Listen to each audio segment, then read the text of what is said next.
স্নিগ্ধ বিষ লেখিকা সানজিদা আক্তার মুন্নি পর্ব 12। সতর্কীকরণ। এই গল্পে অশালীন ভাষা ও গালাগালির ব্যবহার রয়েছে, যা সকল পাঠকের জন্য উপযুক্ত নাও হতে পারে। পাঠকদের নিজ বিবেচনায় পড়ার অনুরোধ করা হচ্ছে। সময়টা বিকেল 3টে সুই সুই। পশ্চিম আকাশে সূর্যের তেজ শেষবারের মতো জ্বলে উঠছে।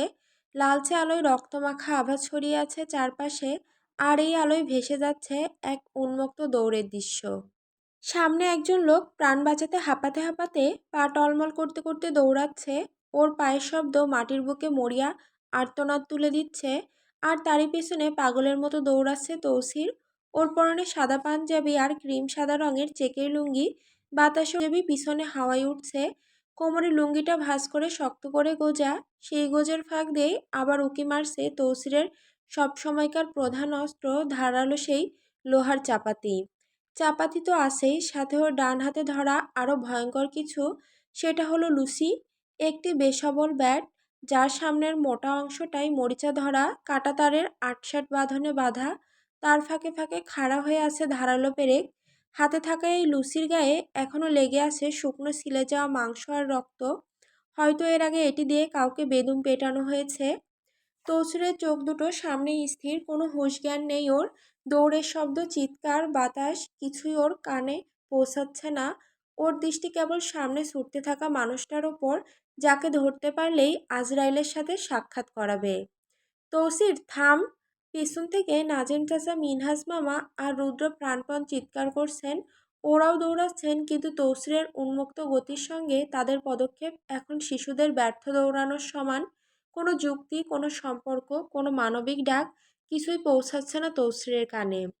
যে লোকটির পেছনে এমন দৌড় দৌড়াচ্ছে তার নাম কাজিম। এই লোকটি একটা মস্ত বড় ভুল করেছে, আর তা হলো ওদের থেকে একটা মেয়েকে একদিনের জন্য নিয়ে তাকে নিজের রাগ মিটাতে বাজেভাবে মেরেছে। আর তৌসিরদের কন্ট্যাক্টে নির্যাতন করার কোনো রুলস নেই। মেয়েরা নিজের ইচ্ছায় আসে, নিজ ইচ্ছায় ক্লায়েন্টের কাছে যায়। তৌসিরের সাফ কথা, ভোগ করবি কর, কিন্তু টর্চার করলে খবর আছে। এই কাজিম আসলে একটা সাইকো। যে মেয়েটাকে নিয়েছিল ওকে ভীষণ বাজেভাবে জখম করেছে। মেয়েটির কান ছিঁড়ে নিয়েছে, নাভি থেকে বুক অবধি ছিলে দিয়েছে, হাত পা জ্বালিয়ে পুড়িয়ে দিয়েছে। তৌসির এসেছিল নাজহার নামে অ্যাকাউন্টের ব্যাপারে কথা বলতে। এসে এসব দেখে আর শুনে তৌসির মেয়েটাকে সিটি হাসপাতালে ভর্তি করে এসেছে কাজিমকে খুঁজতে ওর বাড়ি। কিন্তু ওকে পেয়ে যায় মাঝ রাস্তায়। ওকে পেয়ে গাড়ি ধার করিয়ে জিজ্ঞেস করতেই কাজিম পালাতে শুরু করে, আর এবার তৌসির ওর পিছে দৌড়াচ্ছে। কাজিম জানে তৌসির একবার ধরলে কিচ্ছা বাজেভাবে খতম করবে, তাই পালাচ্ছে। ভেবেছিল পালালে তৌসির পরে পিছু করবে না, আরও বেঁচে যাবে। কিন্তু ওর এই ভাবনাই থেকে গেল। তৌসির একা এসেছিল, কিন্তু ওকে আসতে দেখে পিছু নিয়েছেন নাজিম চাচা আর মিনহাজ মামা, রুদ্র।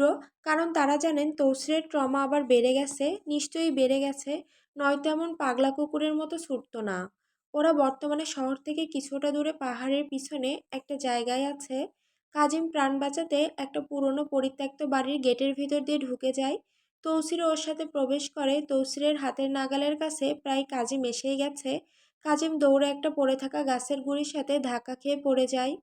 ব্যাস, আর কি, তৌসির ওর নাগাল পেয়ে যায়। তৌসির দৌড়ে গিয়ে একটু ঝুঁকে হাত বাড়িয়ে ওর গর্দান চেপে ধরে ওকে দাঁড় করাতে করাতে বজ্রকণ্ঠে বলে, এই সুদানির ফুয়া, তোর সাহস, এত সাহস কেমনে হয় আমার লোকরা মারছিস? এই বলে কাজিমকে টেনে তুলে নিজের দিকে ঘোরায়। কাজিম ভয়ে ডুকরে উঠে বলে, বাবা ভাই, আমায় ছেড়ে দাও, আমি টাকা দিব। টাকার কথা শুনে তৌসির কিছুটা শান্ত হয়ে বলে, কত দিবি? কাজিম হাঁপাতে হাঁপাতে বলে, যত চান। তৌসির এটা শুনে ফুঁস করে নিঃশ্বাস ছাড়ে আর বলে, ক্রেডিট কার্ডের নাম্বার দে। এটা শুনে কাজিম তাড়াতাড়ি দিয়ে দেয় প্রাণ বাঁচাতে। তৌসির নাম্বারটা শুনে মুখস্থ করে নেয়। অতঃপর তৌসির কাজিমের চোখে চোখ রেখে বলে, তুই ওরা মারলি কেন? ও তোর কথা শুনে নাই? কাজিম ঢোক গিলে বলে, শুনেছে, আমি নিজের রাগ মেটাতে ভুল করে ফেলেছি, ভুল করেছি। নিজের রাগ মেটাতে ভুল করেছি, এটা শুনে তৌসিরের মগজ গলতে থাকে। রাগে ক্রোধে চোখের সামনে কিছু একটা ভেসে ওঠে, যেখানে একটা যুবতী মেয়েকে অর্ধনগ্ন অবস্থায় পুড়িয়ে মারা হচ্ছে। আর পাশ থেকে সেইম কথাটা কেউ বলছে, আমি রাগ মেটাতে এমনি করেছি। তৌসিরের চোখের সামনে এটা ভাসতেই পাগল হয়ে যায় ও। তৌসির বাঁ হাতে শক্ত করে কাজিমের ঘাড়ের কলার চেপে ধরে, আর ডান হাতে কাঁটাতারের ব্যাট দিয়ে কাজিমের পিঠ বরাবর একটা বাড়ি মারে। বাড়ি মারতে না মারতেই কাজিম কলিজা ছিঁড়ে যাওয়া চিৎকার করে ওঠে। কাঁটাতার আর লোহার পেরেকগুলো কাজিমের শার্ট ভেদ করে পিঠের মাংসে টুসটুস করে বিঁধে যায়। ঝরঝর করে রক্ত পড়তে থাকে। তৌসিরও চিৎকার শুনে হাসতে হাসতে ব্যাটটা একটানে বের করে নেয়। সাথে সাথে কাজিম আবারও চিৎকার করে ওঠে। ব্যাটের সাথে ওর পিঠের কিছু মাংস ছিলে খুলে পড়ে মাটিতে, আর কিছুটা ব্যাটে এঁটে থাকে। কাজিমের জিভ বেরিয়ে আসে। তৌসির দাঁতে দাঁত চেপে বলে, খানকির পোলা, এত সাহস তোর, এত রাগ! আইজ তোর রাগ বগার রাগ বাইর করমু। এই বলে ব্যাটটা ফেলে দিয়ে কাজিমকে ধাক্কা দিয়ে মাটিতে ফেলে দেয়।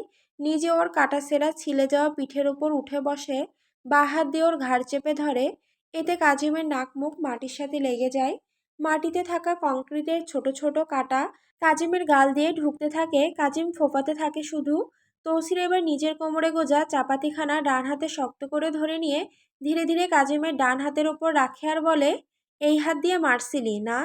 কাজিম চিৎকার করে ওঠে কি হবে বুঝতে পেরে, কিন্তু ওর চিৎকারে কিছুই বদল হয় না। তৌসির কিরমির করে চাপাতি দিয়ে কাজিমের আঙুলগুলো কাটতে থাকে।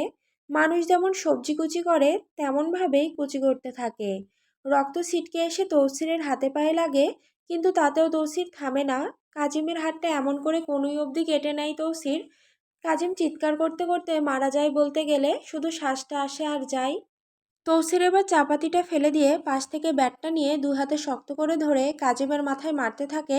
এক একটা বাড়ির সাথে কাজিমের মাথার খুলি চামড়া টুকরো টুকরো হয়ে উড়ে যেতে থাকে। গলগলিয়ে রক্ত আর মগজ বেরিয়ে আসে। মগজ বেরিয়ে আসতে দেখে তৌসির মগজ ভেতরে রাখতে পাশেই পড়া ছিল পোকার একগুচ্ছ বড় বাসা। সেগুলো হাতে নিয়ে ওর মাথায় ঠেসে দেয়। সাথে সাথে পোকারা কাজিমের মগজে হামলে পড়ে। কাজিম তো মারা যায় এর আগেই। তৌসির ওকে শেষ হয়ে যেতে দেখে শুধু হাসে, শুধু হাসে। ওর চোখের সামনে আবারও ভেসে ওঠে একজন যুবতীর আর্তনাদ, যাকে অর্ধনগ্ন অবস্থায় পুরানো হচ্ছে। তৌসির মুখ তুলে আসমানের দিকে তাকায় আর চিৎকার করে ওঠে। এ বলেই তৌসির মাটিতে লুটিয়ে পড়ে জ্ঞানশূন্য হয়ে যায়। এতক্ষণ দূরে দাঁড়িয়ে রুদ্ররা সবাই দেখছিল এটা, কিন্তু তারা আটকায়নি। এটা তৌসিরের একটা ট্রমা। যখন ও নিজের ট্রমার ভেতর দিয়ে যায়, তখন কি করা উচিত আর কি না সেটা আর বুঝতে পারে না। উল্টোপাল্টা কিসব ভাষায় কথা বলতে শুরু করে। বাধা দিতে আসলে উল্টো মার খেতে হয়। নাঝা শুয়ে আছে নিজেদের রুমের বিছানায়। আজ স্পিকিং টেস্ট দিয়ে এসেছে।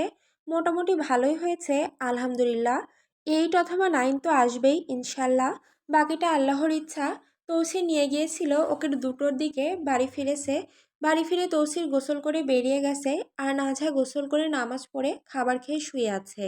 শরীরটা অচেতন অচেতন লাগছে, কিছুই আর ভালো লাগছে না। মন চায় সংসার ছেড়ে দূরে কোথাও লুকিয়ে যেতে, আর মস্তিষ্ক বলে, মানিয়ে নেও না, এই লোকটি এমনই। তৌসিরকে সহ্য করা কঠিন থেকে কঠিন হয়ে যাচ্ছে নাঝার পক্ষে। এক তো কথায় কথায় উঠতে বসতে মুখ দিয়ে ঝরে গালের ফুলঝড়ি, আর সাথে হাড়কিপ্টামি। এই তো আজ আসার সময় 1 বোতল ঠান্ডা পানি কিনতে বলেছিল। 1 বোতল পানি 20 টাকা নিবে বলে 5 টাকার আইস ললি কিনে ওকে দিয়েছে। সাথে গাড়ির স্টেশন থেকে বাড়ি অবধি যাওয়ার সময় আসার সময় হাঁটিয়েছে নাঝাকে। এই বিষয়গুলো নিয়ে বহু তিক্তায় ভুগছে নাঝা। এই 10-15 দিনের সংসারই এত বিরক্ত, তাহলে গোটা জীবন কিভাবে পার করবে? কিভাবে সম্ভব পার করা? এই লোক এত বেশি যে মাঝে মধ্যে নাঝা নিজেকেই খুন করে নিতে ইচ্ছে করে। বিরক্তি আর বিরক্তি। এই বিরক্তির মধ্যে ওর আব্বা ওকে ফোন দেন। উনি প্রতিদিন দুবার একবার কল দেন, কিন্তু নাঝা কথা বলে না। কল ধরে, আসসালামু আলাইকুম, ভালো আছি, ব্যাস এইটুকুই কথা হয় ওদের মধ্যে। বাবার ওপর ভীষণ অভিমান, রাগ জমা যে। আজ ওনার সিদ্ধান্তেই ও ধ্বংস বলতে গেলে। নাঝা ফোন ধরে সালাম দেয়, আসসালামু আলাইকুম। সিদ্দিক সাহেব মেয়ের গলা শুনে খুশি হয়ে বলেন, ওয়ালাইকুম আসসালাম, কেমন আছো আম্মা? নাঝা নিরস গলায় উত্তর দেয়, ভালো। সিদ্দিক সাহেব বুঝেন ওনার মেয়ে যে ওনার উপর রাগ করেছে, কিন্তু কি আর করা, আবেগ দিয়ে তো সব হয় না।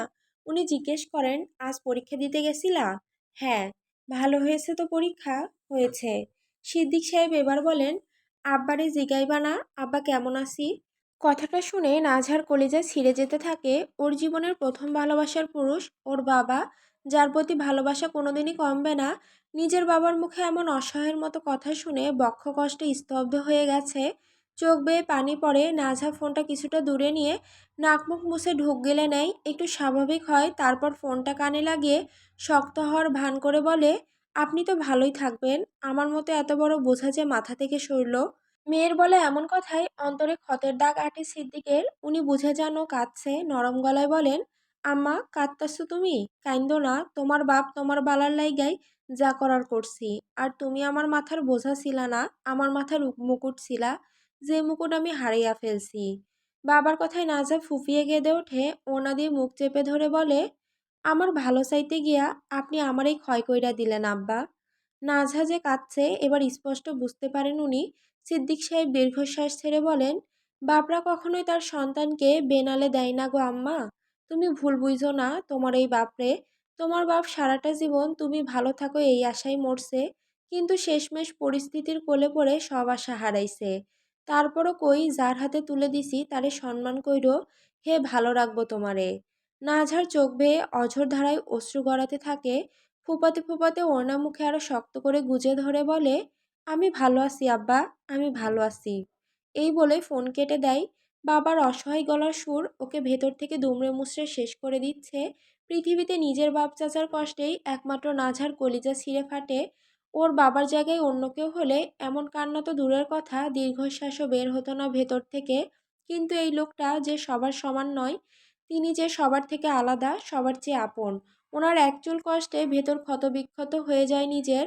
বাবা তো আর মেয়েরা আবার একটু বেশি বাবাকে ভালোবাসে।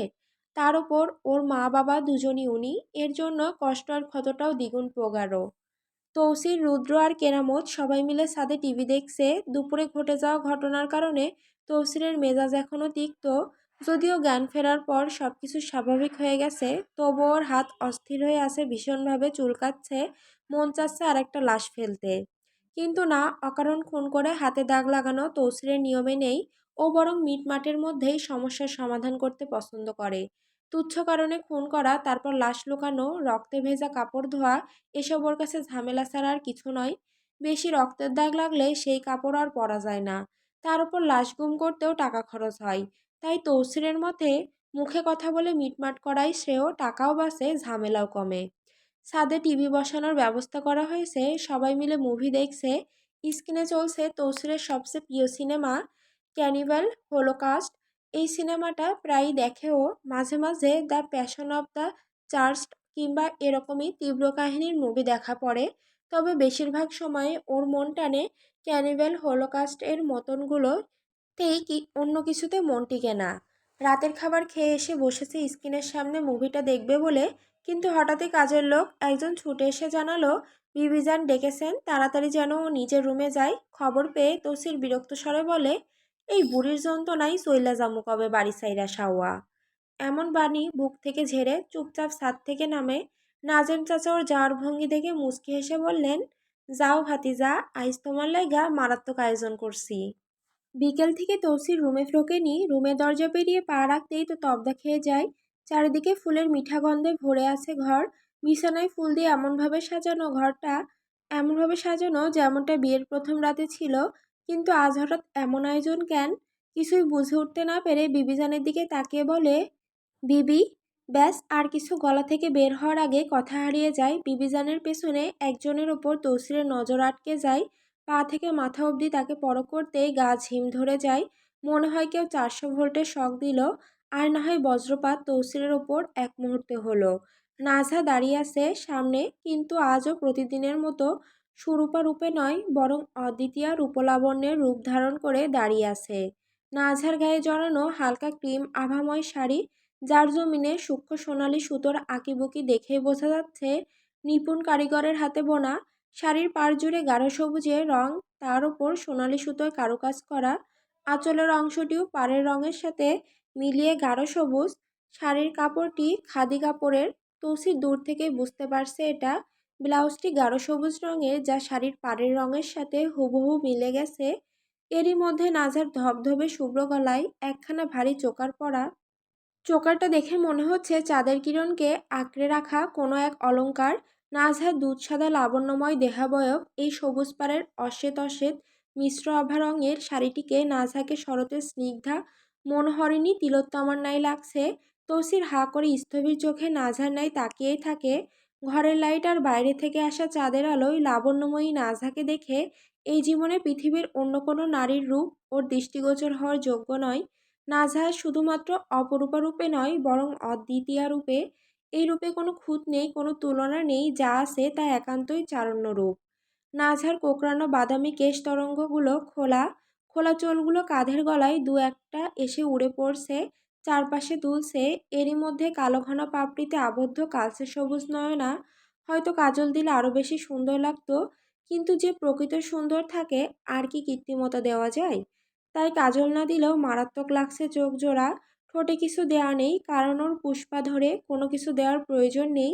ওর পদ্মধর অধরদ্বয় এমনিতেই পদ্ম ফুলের পাপড়ির মতো। তৌসির লক্ষ্য করে ওর লাবণ্যময় হাতের ত্বকে চকচক করছে দুজোড়া সোনার চিকন চুড়ি, কানে হালকা পাতলা দুটি ঝুমকো, নাকে ছোট্ট পাথরের নাকফুল। নাজহার শাড়ি আর গহনার এই সাজে যে কমলীয়কতা ফুটে উঠেছে, তা দেখে তৌসিরের অন্তর মুগ্ধতায় নির্বাক। ওর মুখ থেকে সব শব্দ উধাও হয়ে গেছে। আজ ওর মনে হচ্ছে পৃথিবীর কোনো তুলনা, কোনো বিশেষণের নাজহার এই রূপের যোগ্যতা রাখে না। এই সৌন্দর্য তুলনাহীন।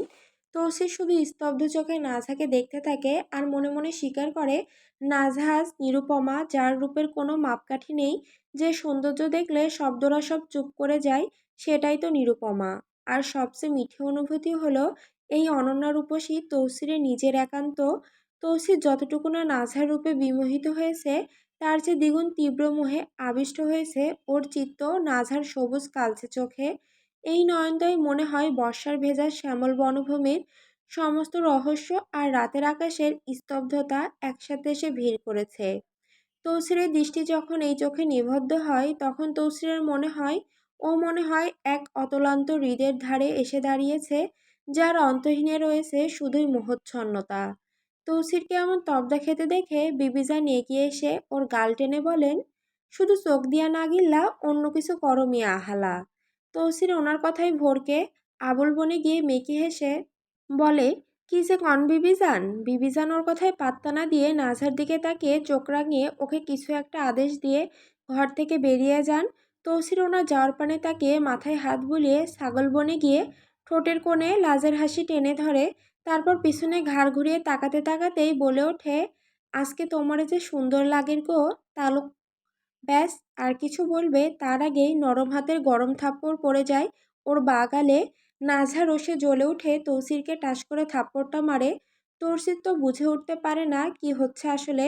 নাজহার দিকে একবার তাকায়, এই একটু আগের সুরূপা অদ্বিতীয় রূপ নিয়েছে এখন অগ্নিকন্যার। নাজহার মুখাবয়বে রোজ-শিখা দাউ দাউ করছে। তৌসিরের ভুরু আপনা আপনি কুঁচকে আসে। এত রেগে আছে কেন ও? চোখ দিয়ে আগুন ঝরছে। নাজহা হাত বাড়িয়ে তৌসিরের পাঞ্জাবির কলার খাবলে ধরে চিৎকার করে বলল, আপনি একটা শয়তান, আপনি খুব খারাপ, আপনি একটা কুত্তা। আমার বাপ চাচা সবগুলো ডাকাত, নয়তো আপনার মতো খবিশের সাথে আমায় বিয়ে দিত না। আপনি খুব খারাপ। তৌসির নাজহার এমন ক্রোধ দেখে ঠিক হিসেব মেলাতে পারছে না হয়েছেটা কি। নাজহার চোখ জ্বলছে রাগের আগুনে, মুখাবয়ব লাল হয়ে গেছে আক্রোশের উত্তাপে। তৌসির কিছুই বলে না। এত রাগ ঝাড়ছে নাজহা, এতে কিছুই যায় আসে না ওর। নাজহা ওর কলার এত জোরে টেনে ধরেছে, তারপরেও তৌসির কোনো বাক্য ব্যয় করছে না। ও শুধু একদৃষ্টিতে লাবণ্যময়ী নাজহার দিকে তাকিয়ে আছে আবিষ্ট হয়ে। ঘায়েল ঘায়েল লাগছে নিজেকে। নিঃশব্দ নয়নে তৌসির নাজহার আখি পানে তাকিয়ে থাকে। তৌসিরের এই চাহনি দেখে নাজহাও ক্ষিপ্ত চোখে তৌসিরের চোখে চোখ রাখে। একজন অপরজনের আখিতেই আবদ্ধ রয় সামান্য সময়। তৌসিরের শরীরে লোম খাড়া হয়ে যাচ্ছে ধীরে ধীরে। তিরতির করে কাঁপতে শুরু করছে হাত পা। তৌসিরের অন্তর যখন গলে পড়ছে নাজহার আখির সৌন্দর্য, তখন এমন মুহূর্তে হঠাৎই নিজ যে স্পিকার বাজাচ্ছে বাড়ির ছেলেরা, সেখানে বেজে ওঠে, নেশা লাগিল রে, বাঁকা দু নয়নে নেশা লাগিল রে, নেশা লাগিল রে, নেশা লাগিল রে, বাঁকা দু নয়নে নেশা লাগিল রে, হাসন রাজা প্যারির প্রেমে মজিল রে, হাসন রাজা প্যারির প্রেমে মজিল রে, নেশা লাগিল রে, বাঁকা দু নয়নে নেশা লাগিল রে। তৌসির গানটা কান দিয়ে ঠিকই শুনছে, কিন্তু ওর চোখ নাজহার মধ্যে আবদ্ধ। তৌসির এবার নাজহার দিকে হাত বাড়ায়, ওর কাঁধে রাখে, কিছু বলতে চায় কিন্তু বলতে পারে না। তার আগে নাজহা ঝাঁকিয়ে ওঠে, আবার চিৎকার করে ওঠে, শোবেন না আমায়? কি হইছে? নাজহার চিৎকার করে ওঠে, এভাবে তাকাচ্ছেন কেন? চোখ দিয়ে গিলে হয়নি অন্য কিছু করতে চান? নির্লজ্জ পুরুষ কোথাকার! এই দেখুন আমায় সং সাজিয়েছেন, আরও সাজবো সং? করতে চান আরও ঢং? তৌসির তো বুঝে উঠতে পারে না কি হলো হঠাৎ এই মেয়ের, এমন করছে কেন। তৌসির কলার টেনে নাজহা তৌসিরকে নিজের মুখোমুখি করে তৌসিরের চোখে রোষাগ্নি চোখে চোখ রেখে ওকে জিজ্ঞেস করে, আমি আপনার নিজেকে ছুতে দেইনি, আপনাকে অধিকার দেইনি, আপনি আমায় জড়িয়ে ধরে আমার চুলে মুখ ডুবিয়ে ঝাড়ের মতো নাক ডাকিয়ে ঘুমাননি? তৌসির নাজহার কথায় হতবাক, কি বলে এই মেয়ে। নাজহা রাগ দেখে তৌসির আর কিছু না বলে চুপচাপ মাথা নাড়িয়ে বলে, ঘুমিয়েছি, অধিকার দিয়েছ। নাজহা কথাটা শুনে ক্রোধে উন্মুক্ত হয়ে বলে, তাহলে কেন আপনি আপনার বিবিজানকে আমাদের মধ্যে কিছু হয়নি এ কথা বললেন? বলুন, এমন লজ্জাহীন কাণ্ড কি করে করলেন? এত গরু কেন আপনি? তৌসির প্রথমে নাজহার কথা শুনে ভ্রু কুঁচকায়, তবে পর মুহূর্তেই হিসেব মিলিয়ে নেয় ওর মস্তিষ্ক। নাজেম চাচাকে গতদিন কথায় কথায় বলেছিল, আর নাজেম চাচা হয়তো বিবিজানকে বলেছেন, আর তাই এত সাজ এত আয়োজন। তৌসির ওকে শান্ত করার জন্য বলে ওঠে, আমি নাজেম চাচাকে বলেছিলাম কথায় কথায়, কিন্তু ওই মাদারসুদ বাইনসুদে ওর মারে কইয়া দিছে। নাজহা গালি শুনে আরও বেশি রেগে যায়। আক্রোশে ক্রোধে ওর শিরা উপশিরা স্পন্দিত হতে লাগে। নাজহা দাঁতে দাঁত চেপে বলে, এত নির্লজ্জ আপনি, এসব চাচাকে বলেন কিভাবে? বিশ্বাস করো কৈতরি, আমি ইচ্ছা কইরা কইনি, কথায় কথায় বইলা ফেলছি। তৌসিরের কথা শুনে চিত্ত ফেটে পড়ে রাগে নাজহার। নাজহা নিজের পায়ের গোড়ালি উঁচু করে উকি দিয়ে তৌসিরের সমান হয়ে দাঁড়িয়ে ওর চোখে চোখ রাখে। নাজহার চাহনিতে ডুকরে ওঠে তৌসির।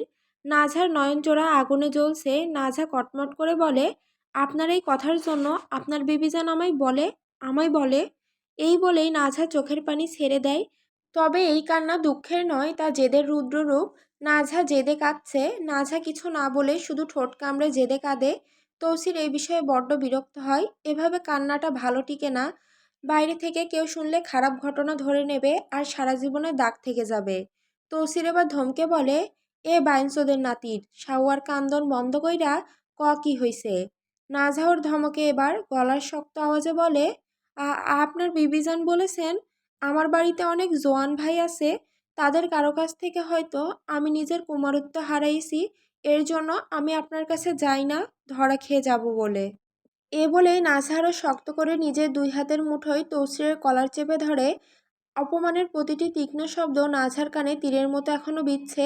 এগুলো মনে হতেই ওর চোয়াল দুটো কঠিন পাথরের মতো শক্ত হয়ে যায়। জিদের রুদ্ররসে ওর চোখ দুটো টকটকে লাল হয়ে আছে।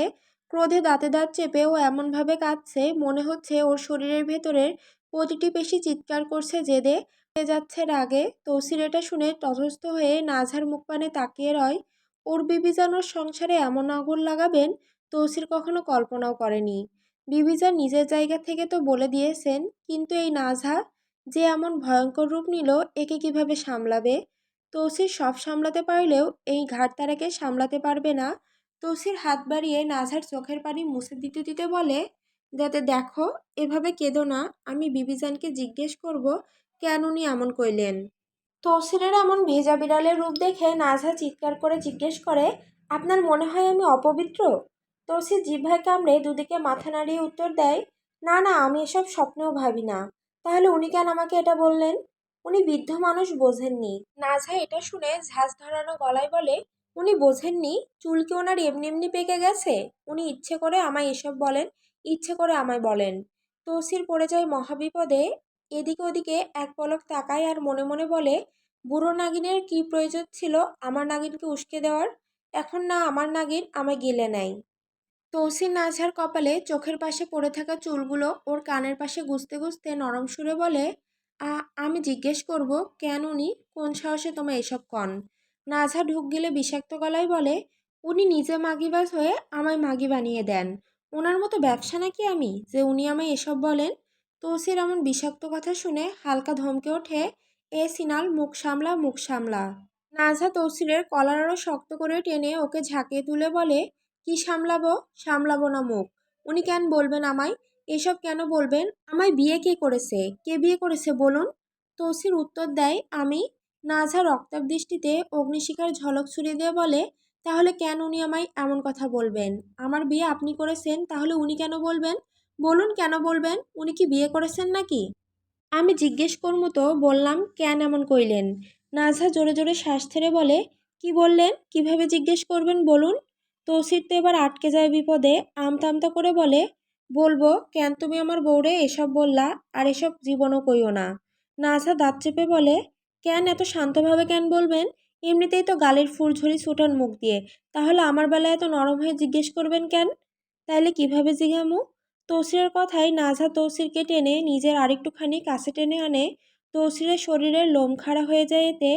এই মেয়ে ওকে হার্ট অ্যাটাক করাবে নিশ্চিত। নাজহা তৌসিরকে শিখিয়ে দেয়, গিয়ে বলবেন, আমার বউ তোমার মতো না, আমার বউ ব্যবসা না যে অপবিত্র হবে। আমার বউকে দ্বিতীয়বার এসব বললে বড্ড খারাপ হবে, বড্ড। এই বলেই তৌসিরকে আবার শোধায়, এভাবে বলবেন। আচ্ছা বলবো। এই যে এত কিছু হলো, সব দোষ আপনার, সব দোষ আপনার। তৌসির মাথা নাড়িয়ে বলে, জি ম্যাডাম, সব দোষ আমার। নাজহা আবারও তৌসিরের চোখে চোখ রেখে বলে, সব দোষ আপনার, সব দোষ আপনার। তৌসির এবারও মাথা নাড়িয়ে সম্মতি দিয়ে নরম গলায় বলে, জি আমি মানি সব দোষ আমার। এই বলে মিনমিনিয়ে বলে, পৃথিবীর যত দোষ আসে সব দোষের দশা আমার পাছাই আটা। নাজহা এটা শুনে না ভালো মতো ও ক্রোধে ঘেরা দীর্ঘশ্বাস নিয়ে তৌসিরকে দূরে ঠেলে দিয়ে কিছু সময় চুপ করে দাঁড়িয়ে থাকে। তৌসির ছাড়া পেয়ে সোজা হয়ে দাঁড়ায়, অতপর পাঞ্জাবির কলারে হাত বুলিয়ে দেখতে থাকে কলারটা ছিঁড়ল টিরল নাকি। এই পাঞ্জাবিটাকে সেদিন ছিঁড়ে দাগ লাগিয়েছিল, আবার সেলাই করেও দিয়েছে, কিন্তু দাগ যায়নি। অমন দাগযুক্ত পাঞ্জাবি পরছে তৌসির। একটু দাগের জন্য 1200 টাকার পাঞ্জাবি তো আর ফেলা যায় না। আজ ভাগ্য একটু সাথ দিয়েছে তৌসিরের, নয়তো আজ ছিঁড়েই নিত নাজহা। আর এখন ছিঁড়লে সেলাই করা মুশকিল হয়ে পড়তো। এবার নাজহা তৌসিরকে উদ্দেশ্য করে আদেশ করে বলে, এক হাঁটু গেড়ে বসুন। তৌসির এটা শুনে চমকে ওর দিকে তাকিয়ে ভ্রু কুঁচকে বলে, কেন? আমি বসতে বলেছি, বসুন। তৌসির দীর্ঘশ্বাস ছেড়ে ডান হাঁটু গেড়ে নাজহার সামনে বসে পড়ে। না জানি কি করতে চায় এই ঘাড়তেরা, এখন না বসলে আরো বেশি চিৎকার করবে। তৌসির বসতেই নাজহা নিজের টাকনোর ওপর হতে শাড়ি কিছুটা উপরের দিকে সরিয়ে নেয়, তারপর পা বাড়িয়ে তৌসিরের বাঁ হাঁটুর ওপর নিজের ডান পা তুলে রাখে। নাজহার পায়ের তলার স্পর্শে কেঁপে ওঠে তৌসির খানিকটা। নাজহা নিজের পা ওর হাঁটুর উপর রাখতেই তৌসিরের চোখে স্পষ্ট হয় এক অনিন্দ্য সৌন্দর্য। নাজহার শুভ্রগোর পদবল্লভে এক রণিত নূপুর ঝনঝন করছে। এই দৃশ্য দেখে তৌসিরের চোখ কিছু মুহূর্তে নাজহার শুভ্র পদবল্লভ আর নূপুরের সুরে আটকে থাকে। নাজহার উপরের টুংটাং শব্দ তৌসিরের অন্তরকে মোহময় করে তুলছে। তৌসির হাত বাড়িয়ে কাপা হাতে নাজহার পায়ে হাতের আঙুল ছুঁয়ে দেয়। তৌসিরের ঠান্ডা স্পর্শে হালকা কেঁপে ওঠে নাজহা, কিন্তু তারপরও রুক্ষ গলায় বলে, এই হারাম নুপুরগুলো আমায় আপনার বিবিজান পরিয়েছেন, আর বলছেন আপনি যতক্ষণ না নিজের পায়ের আঙুল দিয়ে এগুলো টেনে টেনে না ছিঁড়েন ততক্ষণ যেন আমি না খুলি। ভাবতে পারছেন কতটা বেহায়া আপনার বিবিজান? ছি, লজ্জা হওয়া উচিত, লজ্জা। একজন বৃদ্ধ মানুষ, আজ মরবেন কি কাল মরবেন, উনি এমন ভাবনা নিয়ে চলেন তো চলেন, আবার এসব আমায় উপদেশ দেন। তৌসির নাজহার কথায় মুখ তুলে নাজহার দিকে তাকায় কিছু বলবে বলে, কিন্তু আজ নাজহার এই অদ্বিতীয় রূপ দেখে তৌসিরের তিক্ত কিছু কথা বলার ইচ্ছে হলো না। নাজহা তৌসিরের চাহনি দেখা বলে, এভাবে না তাকিয়ে নিন, এগুলো খুলুন। আপনার জন্যই তো এমন সংসার সাজিয়েছেন আমায়, তাহলে আপনিই খুলুন। তৌসির দীর্ঘশ্বাস ছেড়ে মাথা নাড়িয়ে বলে, আচ্ছা। ইচ্ছা হচ্ছিল বলতে, থাক না, নুপুরগুলো পরা খুব সুন্দর লাগছে, কিন্তু নিজের ইচ্ছেকে এই মুহূর্তে প্রাধান্য না দিয়ে আলতো হাতে নাজহার পায়ের নুপুরটা খুলে নেয়। ডান পায়ের খুলে হাত বাড়িয়ে বাঁ পায়েরও খুলে নিয়ে নুপুরগুলো হাতের মুঠোয় বন্দি করে উঠে দাঁড়ায়।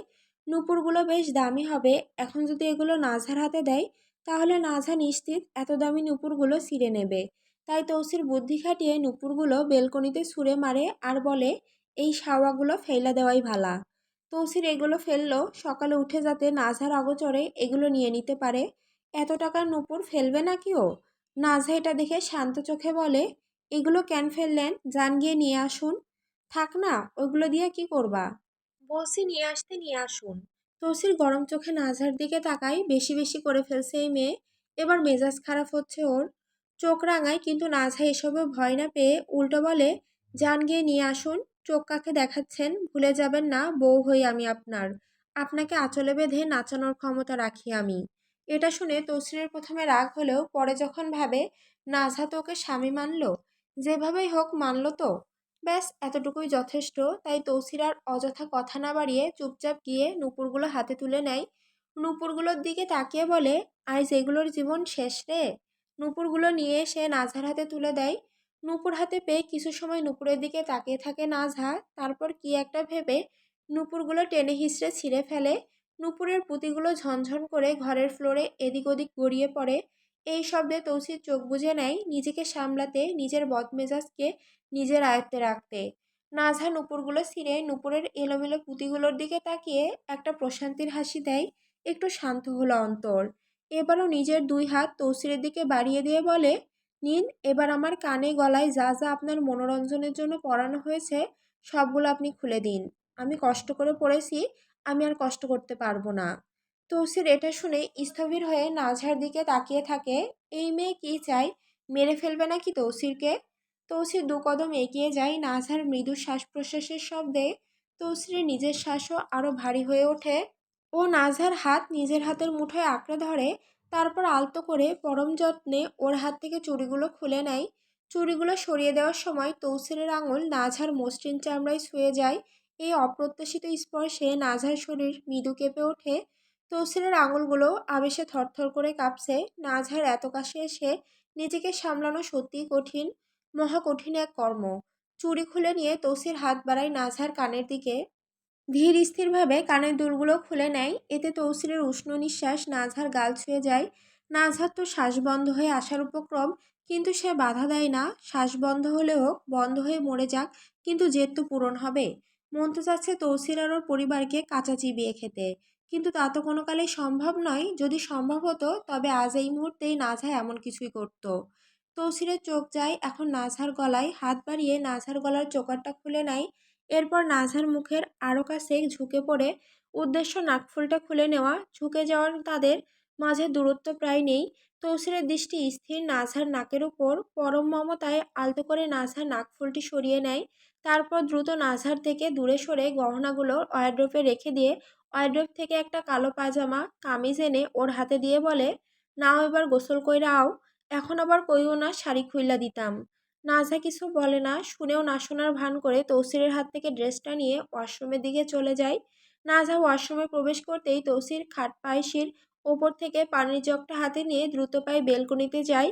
বেলকনির কিনারায় দাঁড়িয়ে মাথা বাইরে রেখে মাথায় পানি ঢালে, সাথে নাক মুখ ধুতে ধুতে বলে, মানুষ কেমনে দুই বিয়ে চার বিয়ে করে, আমি এক নাগিনের সবলেই শেষ। মাথায় পানি দেয় কারণ ধোয়া উঠছে মাথা থেকে। নাজহা এই একটু সময় যা নাচ নাচিয়েছে সারা জীবনও এমন নাচ নাচেনি। কান দিয়ে গরম বাতাস বের হচ্ছে। তৌসির জগ থেকে ঢকঢক করে পানি গিলে নিয়ে বলে, দয়াল, তোমার কাছে চাইলাম বউ, আর তুমি কপালে জুটিয়ে দিলা আজরাইল। তৌসির তাড়াতাড়ি রুমে আসে। জগটা জায়গা মতো রেখে পড়ে থাকা নূপুরের পুঁতিগুলো কুড়িয়ে নিয়ে খাট পাশের ড্রয়ারে রাখে। এগুলো পরে জোড়া লাগাবে সময় নিয়ে। এরপর পরনের পাঞ্জাবিটা বদলে একটা কালো স্যান্ডো গেঞ্জি পরে নেয়। উদ্দেশ্য বাইরে যাওয়া আর গিয়ে নাজেম চাচাকে উড়াধুরা উষ্টা দেওয়া।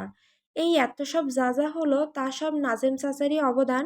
ওনার এই মহান অবদানের জন্য তো ওনাকে সংবর্ধনা দেওয়া উচিত। তাই তো সে নিজ হাতে ওনাকে বিশেষ একখানা নয়, কয়েকখানা সংবর্ধনা দিতে যাচ্ছে।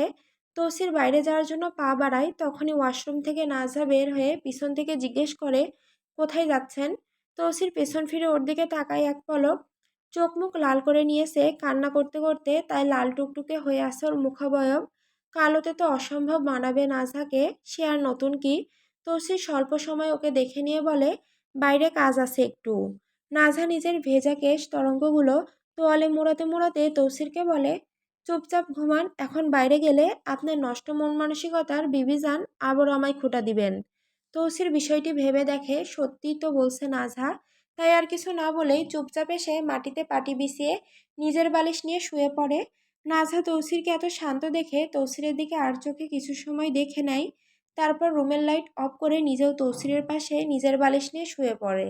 ওর বিড়ালগুলোকে বিবিজান নিচে রেখে দিয়েছে নাজ, তাই আজ বিড়ালগুলোর পাশে নেই। নাজহা বালিশে মাথা রাখতেই অভ্যেস মতো তৌসির ওকে পিছন থেকে জড়িয়ে ধরে নিজের বুকের ভেতর টেনে নেয়। নাজহা জোরে শ্বাস ছেড়ে ফিসফিসিয়ে বলে, আমার চুল ভেজা ভিজে যাবেন। এটা শুনেও তৌসির মুচকি এসে নাজহার ঘাড়ে নিজের মুখ গুজে দেয়। নাজহার ভিজে চুলের ঘ্রাণে নিজেকে হারিয়ে নেয়, চোখে আপনা আপনি লেগে আসে। তৌসিরের খোঁচা খোঁচা দাড়ির তীক্ষ্ণ আঘাতে নাজহার নরম ত্বক ছিন্ন ভিন্ন হয়ে যায়। চোখের কিনারা বেয়ে বেয়ে পড়ে দুফোঁটা পানি। নিজের প্রিয় পুরুষের স্পর্শের বদলে অপ্রিয় কারো ছোঁয়া আর বিষাক্ত কাটার মধ্যে তেমন পার্থক্য নেই। নাজহা পার্টির এক কোণ খাবলে ধরে।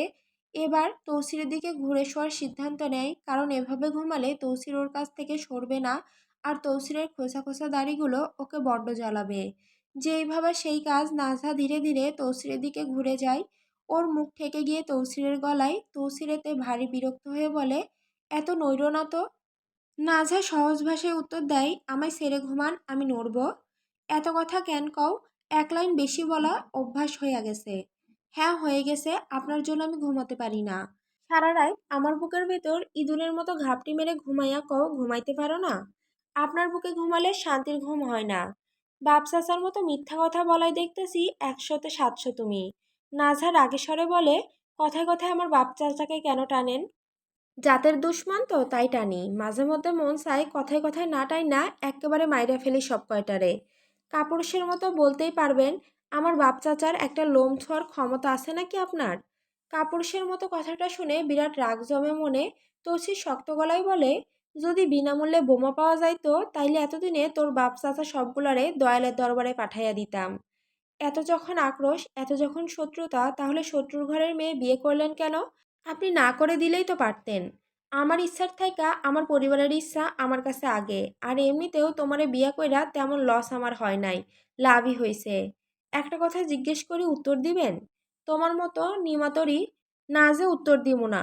না যে এটা শুনে দীর্ঘশ্বাস ছেড়ে বলে, আচ্ছা আপনার ভয় করে না? কিসের ভয়? এই যে আমি শত্রু পরিবারের। আমি যদি আপনারে ঘুমের মধ্যে মেরে ফেলি বা কোনো কিছু খাইয়ে মেরে ফেলে চলে যাই। তৌসির এটা শুনে হতবাক হয়ে বলে, ও ডাকাইতের ঘরের ডাকাইত লো, এটা চলতেছে নি তোর মনে? নাজহা বিরক্ত হয়ে বলে, আরে আমি শুধু বলছিলাম, আমি সত্যি করব নাকি? নোবেল প্রাপ্ত ডাকাতের মাইয়া তুই, তোরে দিয়া কোনো বিশ্বাস আছে নাকি? কবে সত্যি কূপ মাইরা দয়ালের দরবারে পৌঁছাইয়া দিবি? আমার আব্বারে নিয়ে বাজে কথা বলবেন না। তোর আব্বারে তুই চিনস না, হালা আস্ত একটা মুনাফিক। নাজহা নিজের বাবার উপর রেগে আছে, কিন্তু রেগে থাকলেও নিজের বাবার সম্পর্কে খারাপ বাণী শুনে কেউ কি আর সহ্য করবে? না, করবে না। নাজহা তৌসিরকে হুমকি দিয়ে বলে, আমার আব্বাকে উল্টোপাল্টা কিছু বললে খুব খারাপ হবে কিন্তু। তৌসির তাচ্ছিল্যের হাসি দিয়ে সিলিংয়ের দিকে তাকিয়ে বলে, খারাপের লগে আর কি খারাপ হবে? আপনি ভারী নোংরা একজন মানব।